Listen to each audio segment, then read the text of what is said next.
किसान अंदोलन दे विच गए? हाँ जी, ये किसान अंदोलन दे विच गए सी। उत्थे जाके इन्हां दी सेहत खराब हो गई। उत्थे कुछ तां इन्हां ने सदमा ले लिया, कोई ठंडे पानी नाल नहाउण करके इन्हां दी हार्ट दीआं नाड़ां ब्लॉक हो गईयां सीगीआं।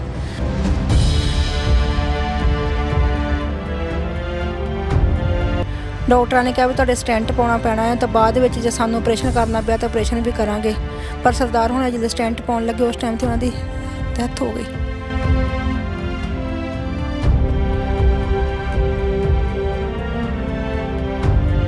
ते काले कानून रद्द करके वापस आए। जिहड़े साडे भरा उत्थे बैठे असीं उन्हां दे मगर सहयोग दिंदे रहांगे, उन्हां दे नाल जांदे रहांगे।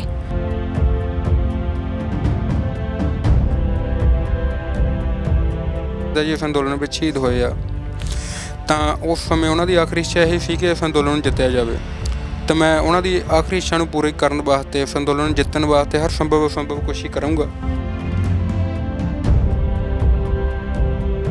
ਉਹ ਇਹੀ ਕਹਿੰਦੇ ਸੀ ਕਿ ਜੇ ਜ਼ੁਲਮ ਕਰਨਾ ਪਾਪ ਆ ਤੇ ਜ਼ੁਲਮ ਸਹਿਣਾ ਉਹ ਤੋਂ ਵੀ ਵੱਡਾ ਪਾਪ ਆ। ਤਾਂ ਕਰਕੇ ਜੇ ਆਪਾਂ ਜ਼ੁਲਮ ਕਰਦੇ ਨਹੀਂ, ਆਪਾਂ ਜ਼ੁਲਮ ਸਹਿ ਵੀ ਨਹੀਂ ਸਕਦੇ ਕਿਸੇ ਦਾ। ਅਸੀਂ ਮੋਦੀ ਦਾ ਜ਼ੁਲਮ ਨਹੀਂ ਸਹਿਣਾ। ਇੱਥੇ ਕੋਈ ਸਾਨੂੰ ਮਾੜੀ ਮੋਟੀ ਨੌਕਰੀ ਬੱਚਾ ਕਰ ਲਵੇ ਤੇ ਚਲੋ ਆਪਣੇ ਟੱਬਰ ਵਿੱਚ ਤਾਂ ਬੈਠਾ ਰਹੂਗਾ। ਪਰ ਨਹੀਂ, ਸਰਕਾਰਾਂ ਨੂੰ ਕੋਈ ਤਰਸ ਨਹੀਂ, ਕਿਸੇ ਦੇ ਉੱਤੇ ਕੋਈ ਤਰਸ ਨਹੀਂ ਆਉਂਦਾ ਵੀ ਕਿੱਦਾਂ ਕਿ ਜ਼ਿਮੀਂਦਾਰ ਗੁਜ਼ਾਰਾ ਕਰਦੇ ਕੀ ਕਰਦੇ। ਉਹਨੇ ਕਦੀ ਨਹੀਂ ਕਿਸੇ ਨੂੰ ਪੁੱਛਿਆ। बस बंद कर दे बहुत, हुण तां नशा ही चल ले, हुण नहीं चल होंदी। अपने काले कानून रद्द करके तो जिहड़ी इन्नी संगत बैठी वो घरां नूं आ जावे, अपने घरां विच सुख सवीली घरां जिल्ले लाशां घरां विच आउंदियां, जिन्हां दे घरां च आईयां ने बीतियां उन्हां नूं पता हुंदा आ।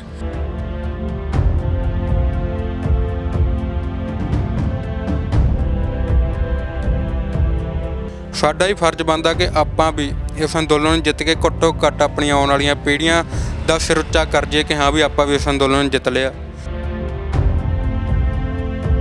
गए सी उदन ये असीं उदन दिल्ली मोर्चे ते इकट्ठे गए सके तो उत्थे आउंदे इन्हां दी तबीयत थोड़ी जी खराब हो गई। पर उन्होंने भी इन्ना नहीं सोचा भी कुछ ये ज़्यादा हो जाऊगा भी असीं घर आ गए तो इत्थे आके भी इन्हां नूं थोड़े ढिल्ले हो गए। मैं ही लैके गया सी इन्हां नूं टांडे तक।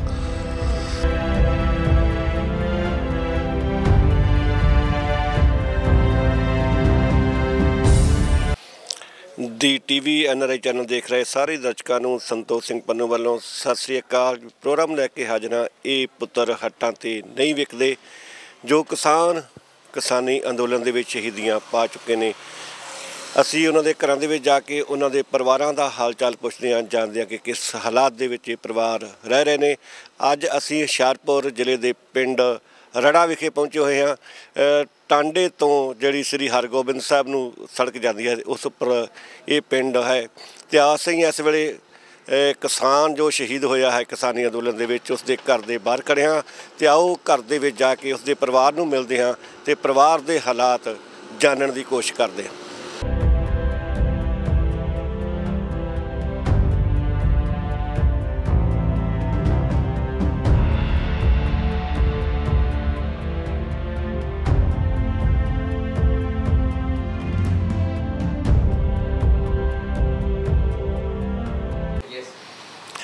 असी इस वेले शहीद किसान भुपिंदर सिंह के परिवार दे विच पहुँच चुके हाँ। तो आओ उन्होंने परिवार के नाल आपां गल्लां बातां साझियां करदे कि किस तरह सारा जिहड़ा पाना वापरिया, किस तरह शहीदी हुई तो परिवार जिहड़ा है ये किसान संघर्ष प्रति कितना कुछ समर्पित ने। सत श्री अकाल जी। की नाम है? कुलदीप कौर। भैन जी किस तरह शहीद हुए ने भाई साहब? इन्हां नूं हार्ट अटैक हो गया सीगा। ये किसान अंदोलन दे विच गए सी? हाँ जी, ये किसान अंदोलन दे विच गए सी। उत्थे जाके इन्हां दी सेहत खराब हो गई। उत्थे कुछ तां इन्हां ने सदमा ले लिया, कोई ठंडे पानी नाल नहाउण करके इन्हां दी हार्ट दीआं नाड़ां ब्लॉक हो गईयां सीगीआं। घर आण ते ज़्यादा इन्हां दी हालत खराब हो गई सीगी। रात नूं भाजी हुणे साडे नाल तड़के लैके गए इत्थे टांडे, पहलां बेबज हॉस्पिटल। उत्थे इन्हां ने टैसट कीते, उन्हां ने फिर सानूं जलंधर भेज दित्ता। उत्थे जाके जिद्दां इन्हां दी हालत बहुत ज़्यादा खराब हो गई सीगी। डॉक्टरां ने कहा भी तुहाडे स्टेंट पाउणा पैना है, तो बाद विच जे सानूं ऑपरेशन करना पिया तो ऑपरेशन भी करांगे। पर सरदार हुणे जिल्ले स्टेंट पाउण लगे उस टाइम ते उन्हां दी डैथ हो गई। ते की इन्हां ने तुहाडे नाल किसानी संघर्ष बारे पहलां गल्लां बातियां कीतियां? बहुत करदे, कहंदे असीं बार-बार जावांगे, सानूं थोड़ी घरेलू सानूं समस्या सी, साडे कोल पैसे दी प्रॉब्लम चलदी सी। ਸਕੂਲੇ ਕੰਡਕਟਰ ਦਾ ਕੰਮ ਕਰਦੇ ਸੀ ਬੱਸ ਦੇ ਵਿੱਚ, ਤਾਂ ਸਾਡੀ ਪੇ ਸਾਰੀ 2500 ਰੁਪਈਆ ਸੀ। ਕੁਛ ਦੁੱਧ ਦਿੰਦੇ ਸੀ, ਅਸੀਂ ਵੇਚਦੇ ਸੀ, ਜਿਸ ਕਰਕੇ ਇਹਨਾਂ ਦੇ ਜਾ ਨਹੀਂ ਸੀ ਹੁੰਦਾ। ਪਰ ਹੁਣ ਜਿੱਦਾਂ ਭਾਜੀ ਹੋਣਾ ਸਾਨੂੰ ਉਸ ਟਾਈਮ ਕਿਰਾਇਆ ਵੀ ਨਾਲ ਦਿਆਂ ਭਰਾਵਾਂ ਨੇ ਦਿੱਤਾ ਸੀਗਾ, ਤਾਂ ਗਏ ਸੀਗੇ ਆਣ ਕੇ ਕਹਿੰਦੇ ਅਸੀਂ ਹੁਣ ਬੱਸ ਫਰੀ ਜਾਣੀ ਆ, ਬੇਟੇ ਨੂੰ ਭੇਜਣਾ ਆ, ਤਾਂ ਆਪ ਫਿਰ ਅਸੀਂ ਦੁਬਾਰਾ ਜਾਵਾਂਗੇ। ਪਰ ਸਰਦਾਰ ਹੁਣ ਤਾਂ ਮੁੜ ਕੇ ਨਹੀਂ ਗਏ। ਪਰ ਮੈਂ ਬਾਅਦ ਵਿੱਚ ਆਪਣੀ ਫੈਮਿਲੀ, ਆਪਣੇ ਬੱਚਿਆਂ ਨਾਲ, ਪਿੰਡੋਂ ਬੀਬੀਆਂ ਨੂੰ ਨਾਲ ਲੈ ਕੇ ਅਸੀਂ ਬਾਅਦ ਵਿੱਚ ਦਿੱਲੀ ਜਾ ਕੇ ਆਏ ਹਾਂ। ਬਾਅਦ ਵਿੱਚ ਬੇਟਾ ਵੀ ਜਾ ਕੇ ਆਇਆ, 4 ਦਿਨ ਉੱਥੇ ਰਹਿ ਕੇ ਆਇਆ ਆ। ਅਸੀਂ ਬਾਰ-ਬਾਰ ਜਾਂਦੇ ਵੀ ਵੀ ਰਵਾਂਗੇ। ਪਰ ਅਸੀਂ ਇਹ ਕਹਿੰਦੇ ਹਾਂ ਵੀ ਕਾਲੇ ਕਾਨੂੰਨ ਰੱਦ ਕਰਕੇ ਵਾਪਸ ਆਇਓ। ਜਿਹੜੇ ਸਾਡੇ ਭਰਾ ਉੱਥੇ ਬੈਠੇ, ਅਸੀਂ ਉਹਨਾਂ ਦੇ ਮਗਰ ਸਹਿਯੋਗ ਦਿੰਦੇ ਰਵਾਂਗੇ, ਉਹਨਾਂ ਦੇ ਨਾਲ ਜਾਂਦੇ ਰਵਾਂਗੇ। ਕਿੰਨੀ ਕੁ ਜ਼ਮੀਨ ਹੈ ਜੀ ਆਪਣੀ? ਸਾਡੀ 3 ਕਿੱਲੇ ਪੈਲੀ ਆ ਜੀ। ਸਾਡੀ 1 ਕਿੱਲਾ ਅਸੀਂ ਵਾਹੁੰਦੇ ਹਾਂ, 2 ਕਿੱਲੇ ਸਾਡੇ ਮਾਰੂ ਪੈਲੀ ਆ, ਉਹ ਠੇਕੇ ਦਿੱਤੀ ਉਹ ਆ।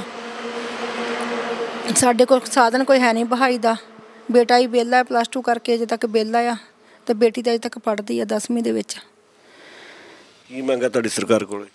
ਇਹ ਕਹਿੰਦੇ ਆਪਣੇ ਕਾਲੇ ਕਾਨੂੰਨ ਰੱਦ ਕਰੇ। ਜਿਹੜੀ ਉੱਥੇ ਬੈਠੇ ਇੰਨੀਆਂ ਮੌਤਾਂ ਹੋ ਰਹੀਆਂ, ਘਰਾਂ ਨੂੰ ਲਾਸ਼ਾਂ ਆਉਂਦੀਆਂ, ਉਹਨਾਂ ਨੂੰ ਬੱਸ ਬੰਦ ਕਰ ਦੇ। ਬਹੁਤ ਹੁਣ ਤਾਨਾਸ਼ਾਹੀ ਚੱਲ ਲਈ, ਹੁਣ ਨਹੀਂ ਚੱਲ ਹੁੰਦੀ। ਆਪਣੇ ਕਾਲੇ ਕਾਨੂੰਨ ਰੱਦ ਕਰਕੇ ਤਾਂ ਜਿਹੜੀ ਜਿੱਥੇ ਇੰਨੀ ਸੰਗਤ ਬੈਠੀ ਉਹ ਘਰਾਂ ਨੂੰ ਆ ਜਾਵੇ, ਆਪਣੇ ਘਰਾਂ ਵਿੱਚ ਸੁੱਖ ਸਵੀਲੀ। ਜਿਹੜੇ ਲਾਸ਼ਾਂ ਘਰਾਂ ਵਿੱਚ ਆਉਂਦੀਆਂ, ਜਿਹਨਾਂ ਦੇ ਘਰਾਂ 'ਚ ਆਈਆਂ ਨੇ, ਬੀਤੀਆਂ, ਉਹਨਾਂ ਨੂੰ ਪਤਾ ਹੁੰਦਾ ਆ। ਸਾਨੂੰ ਪਤਾ ਸਾਡੇ ਘਰ ਦੇ ਉੱਤੇ ਕੀ ਹਾਲਾਤ ਸਾਡੇ। ਬੇਟੀ ਕਿਹੜੀ ਕਲਾਸ ਪੜ੍ਹ ਰਹੀ? ਬੇਟੀ 10ਵੀਂ ਵਿੱਚ ਪੜ੍ਹਦੀ ਆ, +1 ਵਿੱਚ ਹੋਈ ਹੈ ਕਿ। ਤੇ ਬੇਟਾ ਜੀ? ਬੇਟਾ +2 ਕਰਕੇ ਹਟਿਆ ਹੈ, ITI ਕਰਦਾ ਆ। ਵਿੱਚੇ ਕਹਿ ਦਿੰਦਾ ਮੈਂ ਛੱਡ ਦੇਣੀ, ਕੋਈ ਨਾ ਕੋਈ ਨੌਕਰੀ ਪ੍ਰਾਈਵੇਟ ਮਿਲ ਜਾਵੇ, ਕਿਸੇ ਨਾ ਕਿਸੇ ਪਾਸੋਂ ਕੋਈ ਆਮਦਨ ਦਾ ਸਾਧਨ ਹੋ ਜਾਵੇ। ਕੋਈ ਆਪਣਾ ਕੋਈ ਆਮਦਨ ਦਾ ਕੋਈ ਸਾਧਨ ਨਹੀਂ ਸਾਨੂੰ ਕੋਈ ਹੁਣ ਹੈਗਾ। ਫਸਲ ਤਾਂ 6 ਮਹੀਨੇ ਆਉਂਦੀ ਹੈ। ਜੇ ਉੱਥੋਂ ਸਾਨੂੰ 10-20 ਹਜ਼ਾਰ ਰੁਪਈਆ ਆ ਗਿਆ, 10-20 ਹਜ਼ਾਰ ਨਾਲ ਕੀ ਕਰਾਂਗੇ ਅਸੀਂ ਸਾਲ ਦੇ ਵਿੱਚ?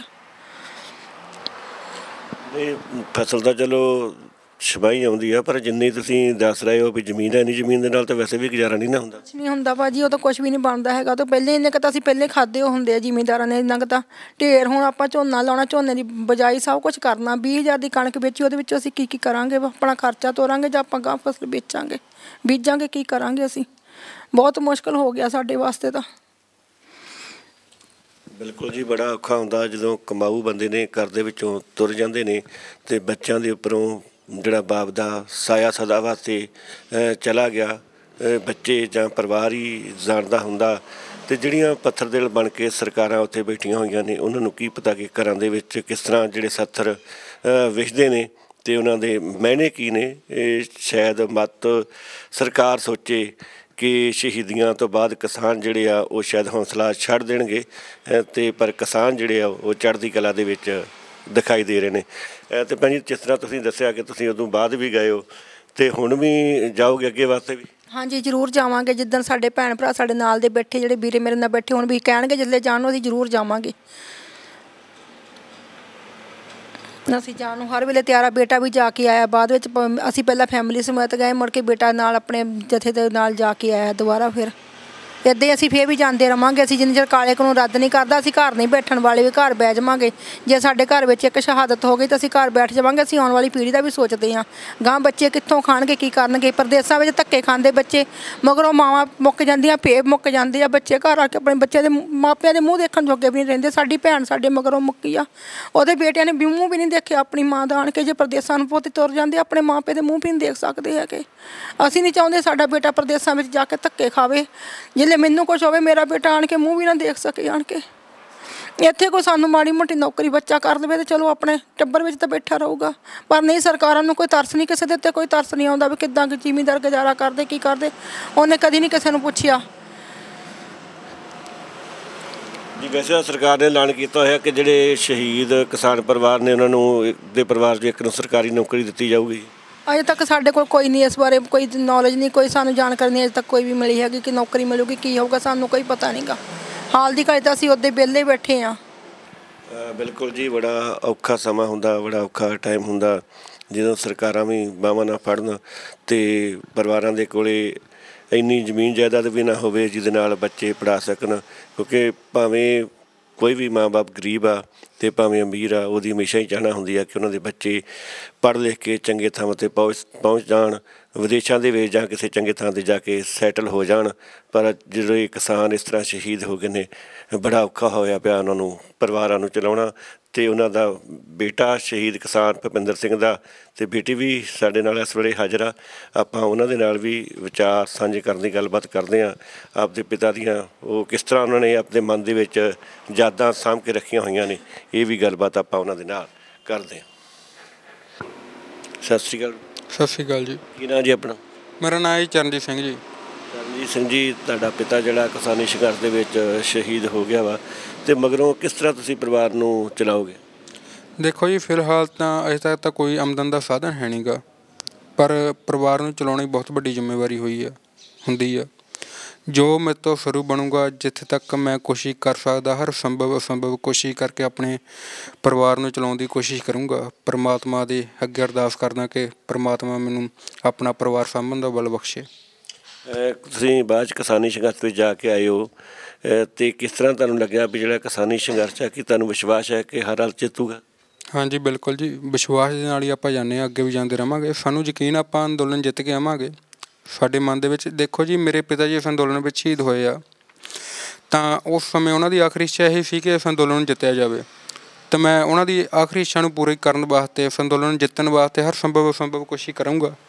ਮੇਰੇ ਜਿਹੜੇ ਵੀਰ ਉੱਥੇ ਬੈਠੇ ਆ, ਅਮਰਜੀਤ ਸਿੰਘ ਰੜਾ ਵਰਗੇ, ਜੰਗਵੀਰ ਸਿੰਘ ਚੌਹਾਨ ਵਰਗੇ ਬਹੁਤ ਵਧੀਆ ਉਹ ਬੰਦੇ ਹੈਗੇ, ਜਿੱਦਾਂ ਕਿ ਜਿਹੜੇ ਬਹੁਤ ਦ੍ਰਿੜਤਾ ਦੇ ਨਾਲ ਉੱਥੇ ਬੈਠੇ ਹੋਏ ਆ, ਇਸ ਅੰਦੋਲਨ ਨੂੰ ਚਲਾ ਰਹੇ ਆ। ਉਹਨਾਂ ਨੇ ਸਾਡੇ ਨਾਲ ਵਾਅਦਾ ਕੀਤਾ ਹੋਇਆ ਕਿ ਅੰਦੋਲਨ ਨੂੰ ਜਿੱਤੇ ਬਿਨਾਂ ਨਹੀਂ ਮੁੜਦੇ। ਅਸੀਂ ਵੀ, ਸਾਡਾ ਵੀ ਫਰਜ਼ ਬਣਦਾ ਕਿ ਉਹਨਾਂ ਨੇ ਸਾਡੇ ਨਾਲ ਵਾਅਦਾ ਕੀਤਾ ਹੈ ਉਹ ਨਿਭਾਉਣਗੇ। ਸਾਡਾ ਹੀ ਫਰਜ਼ ਬਣਦਾ ਉਹਨਾਂ ਨਾਲ ਜਾ ਕੇ ਡਟਈਏ, ਉਹਨਾਂ ਨਾਲ ਖੜੇ ਹੋਏ ਤਾਂ ਅੰਦੋਲਨ ਨੂੰ ਜਿੱਤੀਏ। ਜਿੱਤਾਂਗੇ ਜ਼ਰੂਰ, ਟਾਈਮ ਲੱਗ ਸਕਦਾ ਆ, ਪਰ ਅਸੰਭਵ ਤਾਂ ਹੈ ਨਹੀਂ ਗਾ, ਜਿੱਤਾਂਗੇ ਜ਼ਰੂਰ, ਜਿੱਤ ਕੇ ਆਵਾਂਗੇ। ਕੋਈ ਆਪਣੀ ਪੜ੍ਹਾਈ ਨੂੰ ਅੱਗੇ ਵਧਾਉਣ ਦੀ ਪਲੈਨਿੰਗ ਹੈਗੀ ਹੈ? ਦੇਖੋ ਜੀ, ਇਹ ਘਰ ਦੇ ਹਾਲਾਤ ਇਸ ਤਰ੍ਹਾਂ ਦੇ ਰਹੇ ਤਾਂ ਫਿਰ ਤਾਂ ਪੜ੍ਹਾਈ ਅੱਗੇ ਵਧਾਉਣੀ ਤਾਂ ਇੰਪੋਸੀਬਲ ਆ, ਕਿਉਂਕਿ ਹੁਣ ਪੜ੍ਹਾਈ ਦੇ ਨਾਲ ਘਰ ਦਾ ਖਰਚਾ ਵੀ ਤੋਰਨਾ ਮੁਸ਼ਕਿਲ ਜਿਹਾ ਹੋ ਜਾਂਦਾ ਆ। ਫਿਲਹਾਲ ਜੇ ਦੇਖਾਂਗੇ, ਜੇ ਪੜ੍ਹਾਈ ਦਾ ਕੋਈ ਜ਼ਰੀਆ ਬਣਿਆ ਪੜ੍ਹਨ ਦਾ, ਜੇ ਬਾਬੇ ਨੇ ਕਿਰਪਾ ਕੀਤੀ ਤਾਂ ਪੜ੍ਹਾਂਗੇ ਵੀ ਜ਼ਰੂਰ, ਪਰ ਜੇ ਨਾ ਹੋਈ ਤਾਂ ਫਿਰ ਕੋਈ ਕੰਮ ਕਾਰ ਕਰਕੇ ਆਪਣਾ ਪਰਿਵਾਰ ਸਾਂਭਾਂਗੇ। ਜਦੋਂ ਤੁਸੀਂ ਕਿਸਾਨੀ ਸੰਘਰਸ਼ ਦੇ ਵਿੱਚ ਗਏ ਆ, ਤੁਸੀਂ ਨੌਜਵਾਨ ਹੋ, ਤਾਂ ਉੱਥੇ ਵੀ ਤੁਹਾਨੂੰ ਨੌਜਵਾਨ ਮਿਲਦੇ ਹੋਣਗੇ, ਉਹ ਆਪਸ ਵਿੱਚ ਬੈਠ ਕੇ ਕਿਸਾਨੀ ਸੰਘਰਸ਼ ਪ੍ਰਤੀ ਜਿਹੜੇ ਨੌਜਵਾਨ ਆ ਕਿਸ ਤਰ੍ਹਾਂ ਦੀਆਂ ਵਿਚਾਰਾਂ ਕਰਦੇ ਨੇ, ਕਿਸ ਤਰ੍ਹਾਂ ਦਾ ਸੋਚਦੇ ਨੇ, ਕੀ ਉਹਨਾਂ ਦੇ ਮਨ ਦੀ ਜਿਹੜੀ ਗੱਲ ਆ? ਦੇਖੋ ਜੀ, ਆਪਾਂ ਹੁਣ ਤੱਕ ਆਪਣੇ ਪੂਰਵਜਾਂ ਦੀ ਉਦਾਹਰਨਾਂ ਦਿੰਦੇ ਆਏ ਹਾਂ ਕਿ ਸਾਡੇ ਪੂਰਵਜਾਂ ਨੇ ਅਫਗਾਨਾਂ ਦੇ ਫਲਬਾਰਾਂ ਪਵਾ ਕੇ ਭਜਾਤਾ, ਅਫਗਾਨਿਸਤਾਨ ਤੱਕ ਜਿੱਤ ਫਤਿਹ ਕੀਤੀ। ਸਾਡਾ ਹੀ ਫਰਜ਼ ਬਣਦਾ ਕਿ ਆਪਾਂ ਵੀ ਇਸ ਅੰਦੋਲਨ ਨੂੰ ਜਿੱਤ ਕੇ ਘੱਟੋ ਘੱਟ ਆਪਣੀਆਂ ਆਉਣ ਵਾਲੀਆਂ ਪੀੜ੍ਹੀਆਂ ਦਾ ਸਿਰ ਉੱਚਾ ਕਰ ਜਾਈਏ ਕਿ ਹਾਂ ਵੀ ਆਪਾਂ ਵੀ ਇਸ ਅੰਦੋਲਨ ਨੂੰ ਜਿੱਤ ਲਿਆ। ਕਿ ਇਹ ਨਾ ਹੋਵੇ ਕਿ ਅੱਜ ਆਪਾਂ ਜਿਹੜੇ ਆਪਣੇ ਪੂਰਵਜਾਂ ਦੀਆਂ ਮੜੀਆਂ 'ਤੇ ਦੀਵੇ ਜਗਾਉਣੇ ਆ, ਇਹ ਨਾ ਹੋਵੇ ਕਿ ਸਾਡੀਆਂ ਆਉਣ ਵਾਲੀਆਂ ਪੀੜ੍ਹੀਆਂ ਸਾਡੀਆਂ ਕਬਰਾਂ 'ਤੇ ਆ ਕੇ ਤੁੱਕੇ ਕਿ ਤੁਸੀਂ ਸਾਡੇ ਵਾਸਤੇ ਛੱਡਿਆ ਕੱਖ ਨਹੀਂ, ਤੁਸੀਂ ਸਾਨੂੰ ਗੁਲਾਮ ਬਣਾ ਕੇ ਚਲੇ ਗਏ। ਆਪਾਂ ਇੱਦਾਂ ਨਹੀਂ ਹੋਣ ਦੇਵਾਂਗੇ। ਆਪਾਂ ਇਸ ਅੰਦੋਲਨ ਨੂੰ ਜਿੱਤਾਂਗੇ, ਜ਼ਰੂਰ ਜਿੱਤ ਕੇ ਮੁੜਾਂਗੇ। ਇਸ ਜ਼ਾਲਮ ਸਰਕਾਰ ਦਾ ਹੰਕਾਰ ਭੰਨ ਕੇ ਆਵਾਂਗੇ। ਸ਼ਹੀਦ ਕਿਸਾਨ ਭੁਪਿੰਦਰ ਸਿੰਘ ਦੀ ਬੇਟੀ ਵੀ ਸਾਡੇ ਨਾਲ ਇਸ ਵੇਲੇ ਹਾਜ਼ਰ ਆ, ਅਤੇ ਆਓ ਆਪਾਂ ਉਹਨਾਂ ਦੇ ਮਨ ਦੇ ਵਿਚਾਰ ਵੀ ਜਾਣਦੇ ਹਾਂ ਕਿ ਪਿਤਾ ਦੀ ਸ਼ਹਾਦਤ ਤੋਂ ਬਾਅਦ ਉਹ ਕਿਸ ਤਰ੍ਹਾਂ ਸੋਚਦੇ ਨੇ। ਸਤਿ ਸ਼੍ਰੀ ਅਕਾਲ ਜੀ। ਕੀ ਨਾਮ ਬੇਟਾ ਤੁਹਾਡਾ? ਅਵਨੀਤ ਕੌਰ। ਕਿਹੜੀ ਕਲਾਸ ਪੜ੍ਹਦੇ ਹੋ? ਮੈਂ +1 ਵਿੱਚ ਹੋਈ ਹਾਂ। ਠੀਕ ਹੈ, ਅਤੇ ਕੀ ਕਰਨ ਦਾ ਮਨ ਹੈ, ਕਿੱਥੋਂ ਤੱਕ ਪੜ੍ਹਾਈ ਕਰਨ ਦਾ ਵਿਚਾਰ? ਮੈਂ ਕਾਮਰਸ ਰੱਖੀ ਹੋਈ ਆ, ਫਿਰ ਉਹ ਤੋਂ ਬਾਅਦ BSc ਕਰਨੀ ਆ। ਠੀਕ ਹੈ ਜੀ। ਹਾਂਜੀ। ਅਤੇ ਫਿਰ ਕੀ ਬਣਨਾ ਚਾਹੁੰਦੇ ਹੋ? ਮੈਂ ਬੈਂਕਰ ਬਣਨਾ। ਕੀ ਹੁਣ ਤੁਹਾਡੇ ਸਿਰ ਤੋਂ ਪਿਤਾ ਦਾ ਸਾਇਆ ਉੱਠ ਗਿਆ, ਕੀ ਸਮਝਦੇ ਹੋ ਕਿ ਤੁਹਾਡੀ ਪੜ੍ਹਾਈ ਜਿਹੜੀ ਤੁਸੀਂ ਲਗਾਤਾਰ ਜਾਰੀ ਰੱਖ ਸਕੋ? ਹਾਂਜੀ। ਅਤੇ ਕਿਸਾਨੀ ਸੰਘਰਸ਼ ਦੇ ਬਾਰੇ ਕੀ ਕਹਿਣਾ ਚਾਹੁੰਦੇ ਹੋ ਤੁਸੀਂ ਸਾਡੇ ਚੈਨਲ ਦੇ ਮਾਧਿਅਮ ਰਾਹੀਂ? ਕਿਸਾਨੀ ਸੰਘਰਸ਼ ਰਾਹੀਂ ਤਾਂ ਮੈਂ ਇਹੀ ਕਹਿਣਾ ਚਾਹੁੰਦੀ ਹਾਂ ਕਿ ਜਿਹੜੇ ਆ ਕਾਲੇ ਕਾਨੂੰਨ ਮੋਦੀ ਨੇ ਸਾਡੇ ਉੱਤੇ ਲਾਏ ਆ, ਥੋਪੇ ਆ, ਇਹਨਾਂ ਨੂੰ ਵਾਪਸ ਲੈ ਲਵੇ। ਸਾਨੂੰ ਇਹ ਕਾਨੂੰਨ ਨਹੀਂ ਚਾਹੀਦੇ, ਉਹ ਆਪਣੇ ਕਾਨੂੰਨ ਵਾਪਸ ਲੈ ਲਵੇ। ਸਾਡੀ ਬਸ ਇਹੀ ਅਪੀਲ ਆ। ਕੋਈ ਤੁਹਾਡੇ ਪਿਤਾ ਦੀਆਂ ਤੁਹਾਨੂੰ ਉਹ ਗੱਲਾਂ ਯਾਦ ਹੋਣ ਜਿਹੜੀਆਂ ਉਹਨਾਂ ਨੇ ਹਮੇਸ਼ਾ ਕਹਿੰਦੇ ਹੋਣ, ਜਾਂ ਸ਼ਹੀਦੀ ਤੋਂ ਥੋੜ੍ਹਾ ਚਿਰ ਸਮਾਂ ਪਹਿਲਾਂ ਕਿਹਾ ਹੋਵੇ ਕੋਈ ਗੱਲ? ਉਹ ਇਹੀ ਕਹਿੰਦੇ ਸੀ ਕਿ ਜੇ ਜ਼ੁਲਮ ਕਰਨਾ ਪਾਪ ਆ, ਤਾਂ ਜ਼ੁਲਮ ਸਹਿਣਾ ਉਹ ਤੋਂ ਵੀ ਵੱਡਾ ਪਾਪ ਆ। ਤਾਂ ਕਰਕੇ ਜੇ ਆਪਾਂ ਜ਼ੁਲਮ ਕਰਦੇ ਨਹੀਂ, ਆਪਾਂ ਜ਼ੁਲਮ ਸਹਿ ਵੀ ਨਹੀਂ ਸਕਦੇ ਕਿਸੇ ਦਾ। ਅਸੀਂ ਮੋਦੀ ਦਾ ਜ਼ੁਲਮ ਨਹੀਂ ਸਹਿਣਾ। ਬਿਲਕੁਲ ਜੀ, ਜਿਹੜੇ ਕਿਸਾਨਾਂ ਦੇ ਪਰਿਵਾਰ ਨੇ ਉਹ ਵੀ ਬਿਲਕੁਲ ਚੜ੍ਹਦੀ ਕਲਾ ਦੇ ਵਿੱਚ ਨੇ ਕਿ ਸਰਕਾਰਾਂ ਦਾ ਡਟਵਾਂ ਵਿਰੋਧ ਕਰਨਗੇ। ਇਸ ਰੜਾ ਪਿੰਡ ਦੇ ਵਾਸੀ ਸਾਡੇ ਨਾਲ ਹਾਜ਼ਰ ਨੇ, ਆਪਾਂ ਉਹਨਾਂ ਕੋਲੋਂ ਵੀ ਇਸ ਜੋ ਕਿਸਾਨ ਸ਼ਹੀਦ ਹੋਇਆ ਹੈ ਉਹਦੀਆਂ ਯਾਦਾਂ ਸਾਂਝੀਆਂ ਕਰਦੇ ਹਾਂ। ਸਤਿ ਸ਼੍ਰੀ ਅਕਾਲ। ਸਤਿ ਸ਼੍ਰੀ ਅਕਾਲ ਜੀ। ਕੀ ਨਾਂ ਜੀ ਆਪਣਾ? ਬਲਜੀਤ ਸਿੰਘ ਪ੍ਰਧਾਨ ਜੀ। ਕਾਹਦੇ ਪ੍ਰਧਾਨ ਹੋ ਜੀ ਤੁਸੀਂ? ਮੈਂ ਐਗਰੀਕਲਚਰ ਕੋਆਪਰੇਟਿਵ ਸੁਸਾਇਟੀ ਪਿੰਡ ਰੜਾ। ਠੀਕ ਹੈ ਜੀ, ਪਿੰਡ ਦੀ ਜਿਹੜੀ ਸੁਸਾਇਟੀ ਉਹਦੇ ਪ੍ਰਧਾਨ। ਹਾਂਜੀ। ਠੀਕ ਹੈ। ਅਤੇ ਜੋ ਕਿਸਾਨ ਭੁਪਿੰਦਰ ਸਿੰਘ ਸ਼ਹੀਦ ਹੋਏ ਨੇ, ਕਿਸ ਤਰ੍ਹਾਂ ਦਾ ਉਹਨਾਂ ਦਾ ਸੁਭਾਅ ਸੀ, ਕਿਸ ਤਰ੍ਹਾਂ ਦਾ ਪਿੰਡ ਦੇ ਵਿੱਚ ਵਰਤਾਅ ਸੀ? ਜੀ ਉਹਨਾਂ ਦਾ ਵਰਤਾਅ ਤਾਂ ਪਿੰਡ ਦੇ ਵਿੱਚ ਬਹੁਤ ਵਧੀਆ ਸੀਗਾ, ਸੁਭਾਅ ਵੀ ਬਹੁਤ ਚੰਗਾ ਸੀ। ਅਸੀਂ ਇਕੱਠੇ ਗਏ ਸੀ ਉਦੋਂ। ਅਸੀਂ ਉੱਥੇ ਦਿੱਲੀ ਮੋਰਚੇ 'ਤੇ ਇਕੱਠੇ ਗਏ ਸੀਗੇ, ਅਤੇ ਉੱਥੇ ਆਉਂਦਿਆਂ ਇਹਨਾਂ ਦੀ ਤਬੀਅਤ ਥੋੜ੍ਹੀ ਜਿਹੀ ਖਰਾਬ ਹੋ ਗਈ, ਪਰ ਉਹਨਾਂ ਵੀ ਇੰਨਾ ਨਹੀਂ ਸੋਚਿਆ ਵੀ ਕੁਝ ਇਹ ਜ਼ਿਆਦਾ ਹੋ ਜਾਊਗਾ ਵੀ ਅਸੀਂ ਘਰ ਆ ਗਏ ਅਤੇ ਇੱਥੇ ਆ ਕੇ ਵੀ ਇਹਨਾਂ ਨੂੰ ਥੋੜ੍ਹੇ ਢਿੱਲੇ ਹੋ ਗਏ। ਮੈਂ ਹੀ ਲੈ ਕੇ ਗਿਆ ਸੀ ਇਹਨਾਂ ਨੂੰ ਟਾਂਡੇ ਤੱਕ, ਅਤੇ ਮੁੜ ਕੇ ਵੀ ਇਹਨਾਂ ਨੂੰ ਉੱਥੇ ਜਾ ਕੇ ਜਨ ਅਟੈਕ ਹੋ ਗਏ। ਹਾਂਜੀ। ਜਦੋਂ ਤੁਸੀਂ ਦਿੱਲੀ ਗਏ ਉਦੋਂ ਕਿਹੋ ਜਿਹੀਆਂ ਤੁਸੀਂ ਰਸਤੇ ਦੇ ਵਿੱਚ ਵਿਚਾਰਾਂ ਕਰਦੇ ਗਏ ਹੋ? ਉੱਥੇ ਅਸੀਂ ਜਦੋਂ ਗਏ ਹਾਂ ਉਦੋਂ ਤਾਂ ਵਿਚਾਰਾਂ ਬਈ ਇਹ ਮੋਰਚੇ ਮਤਲਬ ਗੱਲਾਂ ਕਰਦੇ ਸੀਗੇ ਇਹਦੇ ਬਾਰੇ ਵੀ ਚਲੋ ਅਸੀਂ ਜਿੱਤ ਕੇ ਆਵਾਂਗੇ, ਅਸੀਂ ਇੱਦਾਂ ਵੀ ਚਲੋ ਸਾਨੂੰ ਆਸ ਤਾਂ ਬੜੀ ਹੁਣ ਵੀ ਸਾਨੂੰ ਬੜਾ ਸਾਨੂੰ ਹੈਗਾ, ਸਾਨੂੰ ਆਸ ਵੀ ਜਿੱਤਾਂਗੇ, ਭਾਵੇਂ 6 ਮਹੀਨੇ ਲੱਗ ਜਾਣ ਜਿੱਤਾਂਗੇ ਜ਼ਰੂਰ ਅਸੀਂ। ਅਤੇ ਬਸ ਜਾਂਦੇ ਇੱਦਾਂ ਆਉਣ ਲੱਗੇ ਇਹ ਥੋੜ੍ਹਾ ਚੁੱਪ ਚੁੱਪ ਹੀ ਆਇਆ ਵੀ, ਅਤੇ ਸਾਨੂੰ ਇਹਨਾਂ ਨਹੀਂ ਪਤਾ ਵੀ ਜਾਨੀ ਇੰਨਾ ਜ਼ਿਆਦਾ ਗੰਭੀਰ ਮਸਲਾ ਹੋ ਜਾਊਗਾ। ਕੋਈ ਵਿਸ਼ੇਸ਼ ਗੱਲ ਹੈ, ਕੋਈ ਕਹਿੰਦਾ ਹੋਵੇ ਵੀ ਤੁਹਾਨੂੰ ਕਈ ਵਾਰ ਹੁੰਦਾ ਵੀ ਜਦੋਂ ਬੰਦਾ ਢਿੱਲਾ ਹੋ ਜਾਂਦਾ ਕਹਿੰਦਾ ਵੀ ਇਸ ਤਰ੍ਹਾਂ ਕਰਨਾ ਆਪਾਂ ਜੇ ਕਰਨਾ, ਜੇ ਕੋਈ ਮੰਨਦੀ ਜਾਂ ਕੋਈ ਵਿਸ਼ੇਸ਼ ਕੋਈ ਗੱਲ? ਨਹੀਂ, ਉਹ ਬਸ ਇੱਦਾਂ ਹੀ ਗੱਲਾਂ ਕਰਦੇ ਵੀ ਅਸੀਂ ਮੁੜ ਕੇ ਫਿਰ 1 ਹਫ਼ਤੇ ਤੱਕ ਫਿਰ ਆਵਾਂਗੇ, ਇਹ ਦੁਬਾਰਾ ਆਉਣਾ ਅਸੀਂ। ਇਹ ਸਕੂਲੇ ਨੌਕਰੀ ਕਰਦੇ ਸੀਗੇ, ਕਹਿੰਦੇ ਸਕੂਲਾਂ ਮੈਨੂੰ ਛੁੱਟੀਆਂ ਮਿਲ ਗਈਆਂ ਅਤੇ ਮੁੜ ਕੇ ਫਿਰ ਅਸੀਂ ਆਵਾਂਗੇ, ਅਤੇ ਇਹ ਦੁਬਾਰਾ ਅਗਲੇ ਹਫ਼ਤੇ ਮੁੜ ਕੇ ਅਗਲੇ ਹਫ਼ਤੇ 2 ਹਫ਼ਤੇ ਬਾਅਦ ਜਦੋਂ ਗੱਡੀ ਮੁੜ ਕੇ ਪਿੰਡੋਂ ਆਊਗੀ ਮੁੜ ਕੇ ਫਿਰ ਅਸੀਂ ਆਵਾਂਗੇ ਦੁਬਾਰਾ।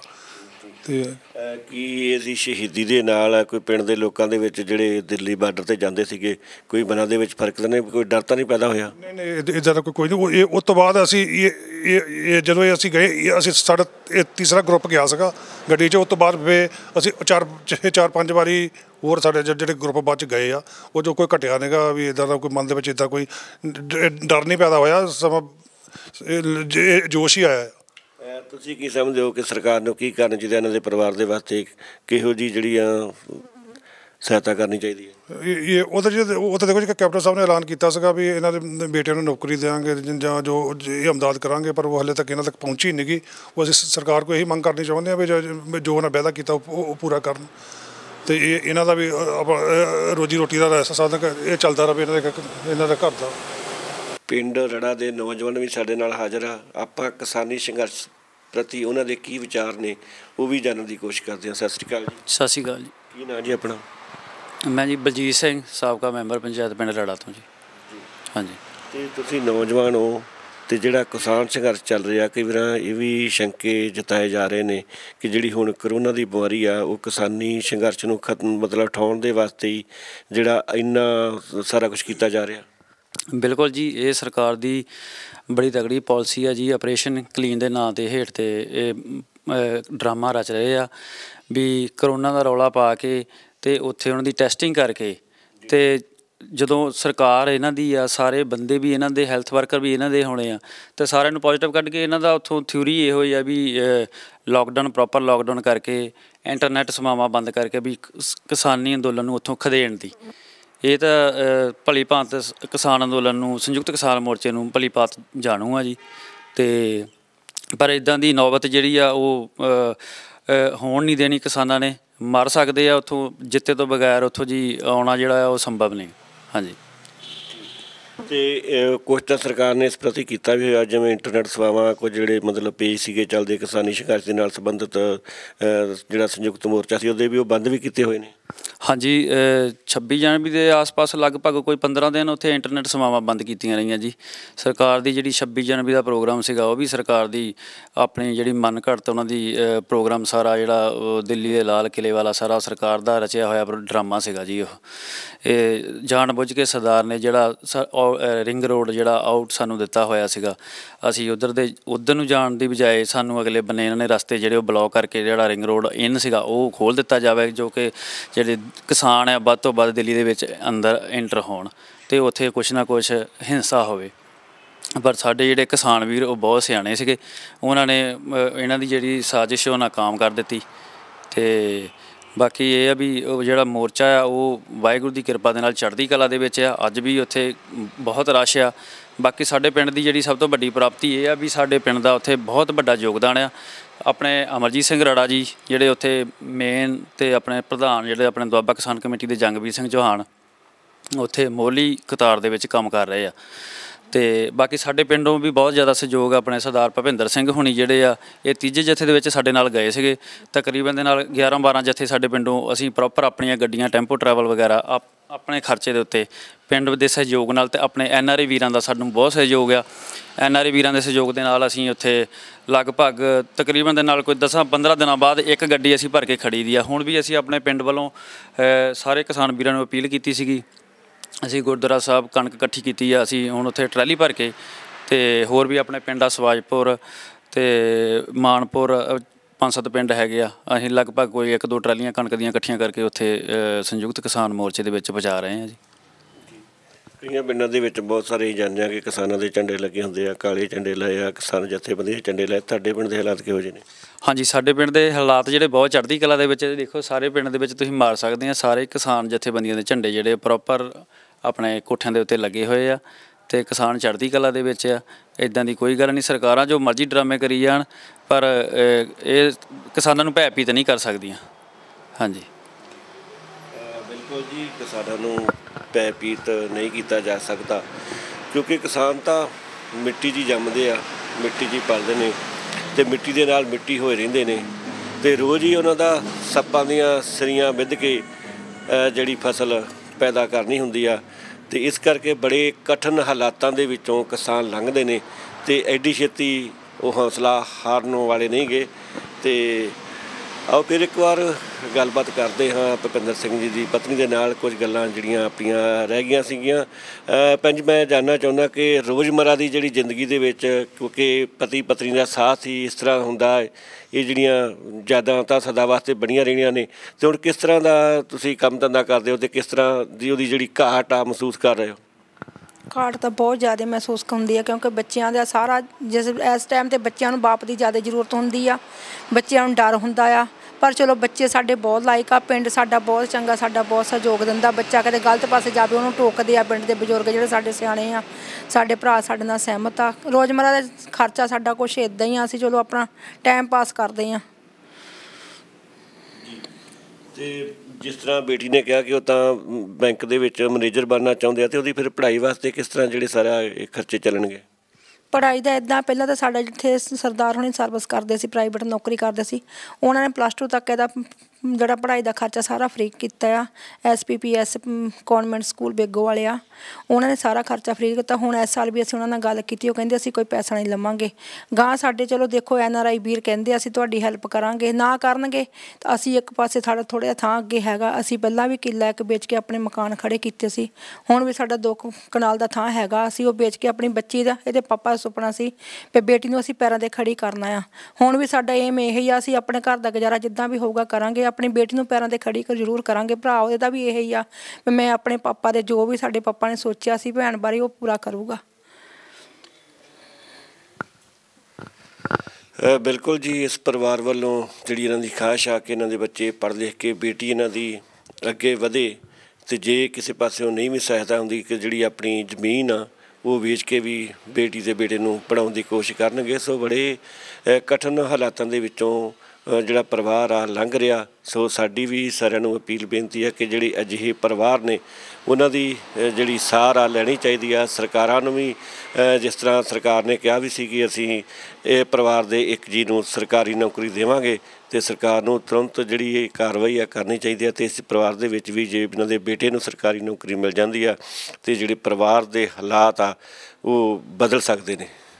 ਸੋ ਦਰਸ਼ਕੋ, ਇਸੀ ਪ੍ਰੋਗਰਾਮ ਇਹ ਪੁੱਤਰ ਹੱਟਾਂ 'ਤੇ ਨਹੀਂ ਵਿਕਦੇ, ਕਿਉਂਕਿ ਜ਼ਿੰਦਗੀ ਅਜਿਹੀ ਚੀਜ਼ ਆ ਜਿਹੜੀ ਆਪਾਂ ਕਿਤੋਂ ਖਰੀਦ ਨਹੀਂ ਸਕਦੇ, ਨਾ ਆਪਾਂ ਕਿਸੇ ਦੁਕਾਨ ਤੋਂ ਖਰੀਦ ਸਕਦੇ ਹਾਂ। ਅਤੇ ਠੀਕ ਆ, ਸਾਡੇ ਜਿਹੜੇ ਵੱਡੇ ਵੱਡੇ ਕਾਰਪੋਰੇਸ਼ਨ ਵਾਲੇ ਨੇ, ਮਲਟੀਨੈਸ਼ਨਲ ਕੰਪਨੀਆਂ ਨੇ, ਜਿੱਦੇ ਮਰਜ਼ੀ ਉਹ ਮਾਲ ਖੋਲ੍ਹ ਲੈਣ, ਸਟੋਰ ਖੋਲ੍ਹ ਲੈਣ, ਪਰ ਉੱਥੇ ਜ਼ਿੰਦਗੀ ਨਹੀਂ ਵਿਕਦੀ, ਜ਼ਿੰਦਗੀ ਨਹੀਂ ਮਿਲਦੀ, ਨਾ ਕੋਈ ਕਿਸੇ ਨੂੰ ਜ਼ਿੰਦਗੀ ਦੇ ਸਕਦਾ। ਅਤੇ ਅਸਲ ਦੇ ਵਿੱਚ ਤਾਂ ਜ਼ਿੰਦਗੀ ਖੋਹਣ ਦਾ ਅਧਿਕਾਰ ਵੀ ਕਿਸੇ ਨੂੰ ਨਹੀਂ ਹੈਗਾ, ਪਰ ਸਾਡੀਆਂ ਸਰਕਾਰਾਂ ਇਸ ਪ੍ਰਤੀ ਸੋਚ ਨਹੀਂ ਰਹੀਆਂ। ਸੋ ਦਰਸ਼ਕੋ, ਇਹ ਸੀ ਪ੍ਰੋਗਰਾਮ ਪੁੱਤਰ ਹੱਟਾਂ 'ਤੇ ਨਹੀਂ ਵਿਕਦੇ, ਪਿੰਡ ਰੜਾ, ਜ਼ਿਲ੍ਹਾ ਹੁਸ਼ਿਆਰਪੁਰ, ਜੋ ਟਾਂਡਾ ਉੜਮੁੜ ਦੇ ਲਾਗੇ ਪਿੰਡ ਪੈਂਦਾ ਹੈ। ਸਾਨੂੰ ਦਿਓ ਇੱਥੇ ਆ ਗਿਆ। ਦੇਖਦੇ ਰਹਿਣਾ ਦੀ TV NRI। ਸਤਿ ਸ਼੍ਰੀ ਅਕਾਲ।